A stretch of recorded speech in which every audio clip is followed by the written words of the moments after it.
ቆይ አንተ አልነበርክ እንዴ ጌታን ተቀበይ ምናምን ስትል የነበረው? አሁን ምን ተገኝቶ ነው ወደ ኦርቶዶክስ ስትመለስ የቻልከው? ኧረ እንሽ አንተ ልጅ ለሁሉም ጤነኛ አትመስለኝም። ምን አስነኮ ግን? እውነቱ ስለገባኝ ነው ነፂ። አንቺም አንድ ቀን እውነቱ ሲገባሽ ትመለሻለሽ። መጽሐፍቶቹን በደንብ ያቸው። ያለሽበት መንገድ የተሳሳተ ነው። አረ ግን ለመሆኑ ግን የትኛው እውነት ነው እንዴ? እውነቱ ስለገባ ይመስሉኝ ወደዚህ የመጣሁት። ለሁሉም በላሁን ቀኔ እንዳታበላሽብኝ፣ በኋላ ቸርች ሀጂ ነኝ እና አብረን እንሄዳለን። እሺ ተዘጋጅ፣ አትቀልድ። ቀልድ አያምርብህም ሆይ።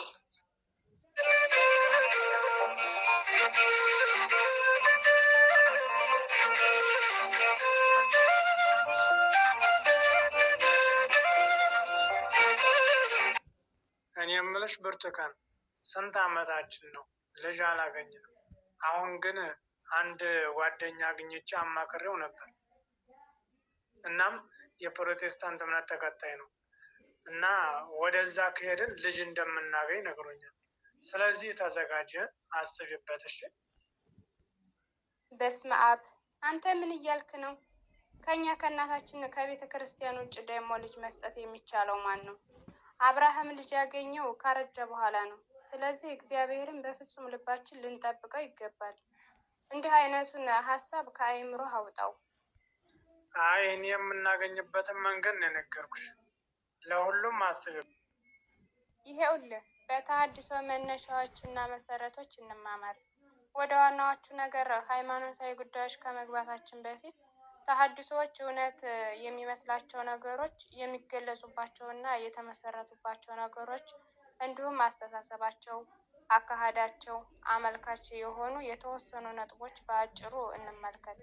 የተሐድሶ መገለጫዎች ዋና ዋና ምንጮች የሚከተሉት ናቸው። በመሰለኝ ማመን ሃይማኖትን ያህል መሰረታዊ ጥልቅ ጉዳይ ተሐድሶዎች ለእኛ የመሰለንን እያሉ እንደ ስብሰባ አስተያየት እምነታቸው ለእነርሱ የመሰላቸው ሀሳብ ወይም ግምት መሆኑን በየጽሁፎቻቸው ይገልጻሉ። ለአብነት የሚከተሉትን እናያቸው።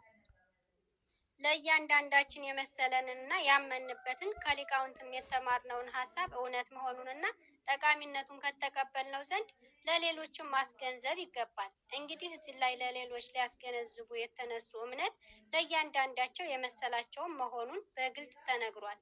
ይህ ደግሞ ቢያንስ ሁለት መሰረታዊ ነገሮችን ያስከትላል።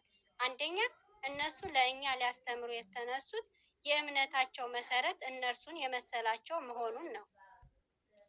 እነሱ የመሰላቸውን ነገር እውነት፣ ያልመሰላቸውን ነገር ደግሞ ስህተት ከሆነ ለዛ እነሱን መሰልን ለሚሉት ነገር ትክክለኛ ማረጋገጫው ምንድን ነው? መድረሻውን መለኪያውን ማረጋገጫውም እነሱ ብቻ ናቸው ማለት ነው። ምክንያቱም የሆነን ነገር እመኑ ብለው ለእኛ የሚነግሩን እነሱ ሲመስላቸው ስለሆነ ይህንን እነሱ የመሰላቸው ነገር ደግሞ በቋሚነት ማወቅ ስለማይቻል ነው። መሰለኝ የሚለውን ነገር በጎዶሎ መረጃ እና በስሜት ላይ የተመሰረተ ስለሆነ እነዚህ ነገሮች ደግሞ ቋሚነት የሌላቸው ተለዋዋጭ ነገሮች በመሆናቸው ነው። ይህ ደግሞ ከእግዚአብሔር ይልቅ እምነትን በሰዎች ላይ ማድረግ ነው። ይህ ግን ቅዱሱ መጽሐፍ በጽኑ ይከለክለዋል። እንዲህም ሲል እግዚአብሔርን እንዲህ ይላል፣ በሰው የሚታመን ሰው ስጋ ለባሹም ክንዱን የሚያደርግ ልቡም ከእግዚአብሔር የሚመስለው እርሱ እርጉም ነው። ትንቢተ ኤርምያስ ምዕራፍ 17 ከቁጥር 5። ሁለተኛው ችግር ደግሞ የሚመስላቸውን ነገር ለእያንዳንዳቸው ግለሰቦች የተለያየ ሊሆን ስለሚችል የሚመስላቸው ነገር አንዱ ስለመሆኑ ማወቅ አይቻልምና ከእነርሱ ውስጥ የትኛው የመሰለውን ሲነገር እንድንሰማና እንድንሰማ ሊያሳውቅ የሚችል ነገር አለመኖሩ ነው። ምክንያቱም ለእያንዳንዳችን የመሰለንን ስላሉ ብዛት እንዳላቸው ገልጸዋልና። ለአንዱ የመሰለው ነገር ሌላው ላይመስለው ስለሚችል ሌላው መሰለኝ ካለው ነገር ጋር ባይስማማ የትኛውን ልንሰማ እንደሚገባ መለኪያ ስላልነገሩን ነው። ለሰው ልጆች መዳኛ ትሆን ዘንድ ከእግዚአብሔር የተሰጠችው አንዲቷ ኦርቶዶክስ ተዋሕዶ ክርስትና ግን በሰዎች ግለሰባዊ አስተሳሰብና መሰለኝ በሚል ግምትና መላምት የተገኘች ሳትሆን ከራሱ ከእግዚአብሔር የተሰጠች ናት። ለስም አጠራሩ ክብር ይግባውና ጌታችን መድኃኒታችን ኢየሱስ ክርስቶስ የሰጠኸኝን ቃል ሰጥቻቸዋለሁና እነርሱን ተቀበሉት። እርሱ ሰጪ፣ እኛ የሰው ልጆች ደግሞ ተቀባዮች መሆናችንን በአምላካዊ ተናግሮታል። የዮሐንስ ወንጌል ምዕራፍ 17 ከቁጥር 8 ላይ። ሃይማኖት ከእግዚአብሔር የተሰጠንና እኛ ደግሞ ተቀብለነው ኖረንበትና ሕይወት አግኝተንበት ለሌሎች የምናወርሰውና የምናስተላልፈው መሆኑን ሲናገር ቅዱስ ጳውሎስ እኔ ደግሞ የተቀበልኩትን ከሁሉ በፊት አሳልፌ የሰጠኋችሁ ይላል። አንደኛ ቆሮንቶስ ምዕራፍ 15 ከቁጥር 3 ላይ።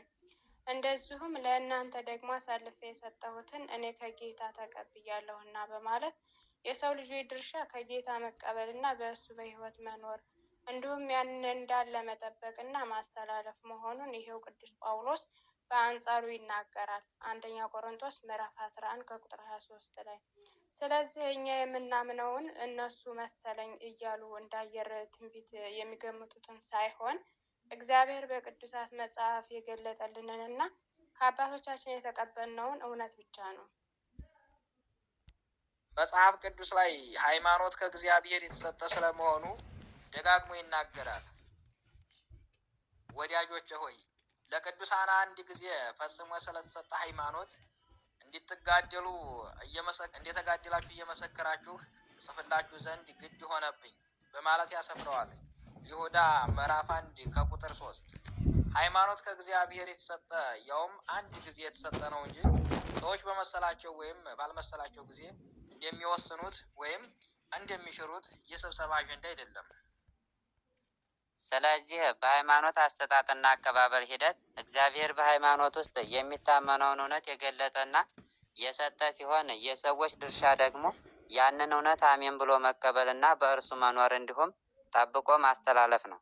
ሃይማኖት ታሪክና ሂደት ዓለም አቀፋዊ ሆኖ አካባቢያዊ እንዲሁም ጊዜያቸውን ጠብቀው በየወቅቱ የሚያደርጉ የቤተ ክርስቲያን ጉባኤያት ሲኖዶሳት እንኳን ድርሻቸውንና ተግባራቸውን ያን አንድ ጊዜ የተሰጠውን ሃይማኖት መጠበቅ ሲያስፈልግም ያንን ማብራራትና ከእውነቱ የሚጣላ ነገር ይዘው ብቅ ያሉ መናፍቃን ካሉ እነርሱን መክሮ አስተምሮ መመለስ፣ ካልተቻለ ደግሞ እነርሱን ከነስህተታቸው አውግዞ መለየት ነው። ከዚያ ያለፈ ሃይማኖት ላይ የመጨመርም ሆነ የመቀነስ አንዳች ስልጣን የላቸውም። ቅድስት ቤተ ክርስቲያን የኬልቄዶንን ጉባኤ የማትቀበልበት ዋና ምክንያት ጉባኤው እምነት ከመጠበቅ ወሰኑ አልፎ እምነት እንደ አዲስ ልስራ ልመስርት ስላለና ቤተ ክርስቲያንን በእግዚአብሔር ከተሰጣት እምነት ጋር የማይያያዝ አንቀጽ ላርቅ በማለቱ ነው። ስለሆነም ተሐድሶዎች እነሱ የመሰላቸውን እንንገራቸው ቢሉን እኛ የምናምነው እናንተ በመሰላችሁ ሳይሆን መጽሐፍ ቅዱስ ባስተማረንና ቅዱሳን አባቶቻችን ባስተላለፉልን ሐዋርያዊ እምነት እንጂ ከዛም ወጥታችሁ እኔን የሚመስለኝ እንዲህ ነው እና ባካችሁ ስሙኝ የምትሉትን ልንሰማችሁ እንደማንችል ስንገልጥላችሁ በትህትና ነው። ምክንያቱም ታላቁ መምህራችን ቅዱስ ጳውሎስ በመንፈስ ቅዱስ ተቀኝቶ የሚያናውጣችሁ የክርስቶስንም ወንጌል ሊያጣምሙ የሚወዱ አንዳንዶች አሉ እንጂ ነገር ግን እኛ ብንሆን ወይንም ከሰማይ መልአክ ከሰበክንላችሁ ወንጌል የሚለይ ወንጌልን ቢሰብክላችሁ የተረገመ ይሁን። አስቀድመን እንዳልን እንዲሁ አሁንም ሁለተኛ እላለሁ፣ ከተቀበላችሁ የተለየውንም ማንም ቢሰብክላችሁ የተረገመ ይሁን ሲል በታላቅ ቃል ግዕዝት ስላስጠነቀቀን ነው። ወደ ገላትያ ሰዎች ምዕራፍ 1 ከቁጥር 7 እስከ 9። ይህ በመሰለኝና በይሆናል መናገራቸው ይቀጥላልና እንዲህም ይላል። እንደ እውነቱ ከሆነ አባ እስጢፋኖስ የተከሰሰባቸው ነጥቦች ስንመረምር መሰረተ እምነቱን የሙታን ነፍሳትን ከማማፀን እምተማጽኖተ ነፍሳተ ሙታን መናፍስትን ተስፋ ከማድረግ ተስፋወተ መናፍስትን ከቅርጻ ቅርጽ አምልኮ ኪነት የጸዳ እንደነበረ ልንገምት እንችላለን። ተራ ቁጥር 18 ገጽ 22። ከእንዲህ አይነት ታላላቅ ድምዳሜዎች ላይ ሲደርስ ከግምት ያለፈ አንዳችም ነገር ሳይዙ መሆን ያሳዝናል። አሁን ጉዳዮችን የራሳቸውን ድጋፍ አስመስለው ለማቅረብ ካላቸው ጉጉት የተነሳ ብቻ በታሪክ ራሱን በቻለ ሁኔታ ሊጠና የሚገባውን ጉዳይ በመቆንጸል አንዳችም ማስረጃ ሳያቀርቡ እንዲሁም በግምት ብቻ ይገመታል። ልንገምት እንችላለን ብለው ደፍረው መናገራቸውን ሲያዩት በአንድ በኩል በትምህርት በኩል ያለባቸውን መጎዳት፣ በሌላ በኩል ደግሞ በባዶ ደፋር መሆናቸውን ይመሰከርላቸዋል። ገና ሲጀምሩ ለእያንዳንዳችን የመሰለንና ያመንበትን ሀሳብ ለሌሎች ማስገንዘብ ይገባል ብለው የተናገሩትን ቃል በመጠበቅ ከእነርሱ እያንዳንዳቸው የመሰላቸውን ነገር ይመስላል፣ ይሆናል፣ ሳይሆን አይቀርም፣ ሊሆን ይችላል በሚል ግምት ለእኛ ሊነግሩን በየቦታው ሞክረዋል። ለምሳሌ መዝሙር ዳዊት 10 ከቁጥር 1 እስከ 7 ላይ ያለውን ቃል ከሌዋውያን መካከል የሆነው የመዘምራት አለቃም ዝማሬውን የሚመራ ሲሆን ሌዋውያን መዘምራን እና ምናልባትም ሕዝቡ ጭምር በተመስጦ መልክ ምላሹን እያዜሙ በማስተዛዘል አምልኮ የሚያቀርቡበት መዝሙር ሳይሆን አይቀርም። ጮራ ቁጥር 28 ገጽ 3። ወንጌላዊ ሉቃስ በስሙ የሚታወቀውን ወንጌል ለመጻፍ የተነሳሳበት ምክንያት በመጀመሪያ ምዕራፍ ውስጥ መዝግቧቸዋል። ቃሉን እንዳገለግሉ የተመረጡና የዓይን ምስክሮች የሆኑትን ደቀ መዛሙርት ያስተላለፉ ማስረጃ መኖሩን ይጠቁማሉ። በእርግጥም ሉቃስ የቃሉ አገልጋዮች ሲል የሆኑትን ምስክሮች ያስተላለፉት የጠቀሰው ማስረጃ እሱ ራሱ የሐዋርያት ሥራ በተባለው መጽሐፍ ውስጥ የሐዋርያት ትምህርት በመባል እየዘገበው ነው ቢባል ያስሄዳል። ጮራ ቁጥር 28 ገጽ 13 ላይ። በሉ ለሁላችሁም ቃለ ሕይወትን ቃለ በረከትን ያሰማልን። ካቆምንበት እንቀጥላለን። አሜን። በእውነት ለሁላችን። ግብራችን ተከታታዮች እስካሁን ስትከታተሉት የነበረው የተሐድሶ መነሻዎች የተሰኘ ጭውውት መርሃ ግብራችን ይህንን ይመስል ነበር። እስከ ዝግጅቱ ፍጻሜ ድረስ ስለተከታተላችሁን በልዑል እግዚአብሔር ስም ከልብ እናመሰግናለን። ወስብሐት ለእግዚአብሔር ልዑል ወለወላዲቱ ድንግል ወለመስቀሉ ክቡር አሜን። ይቆየ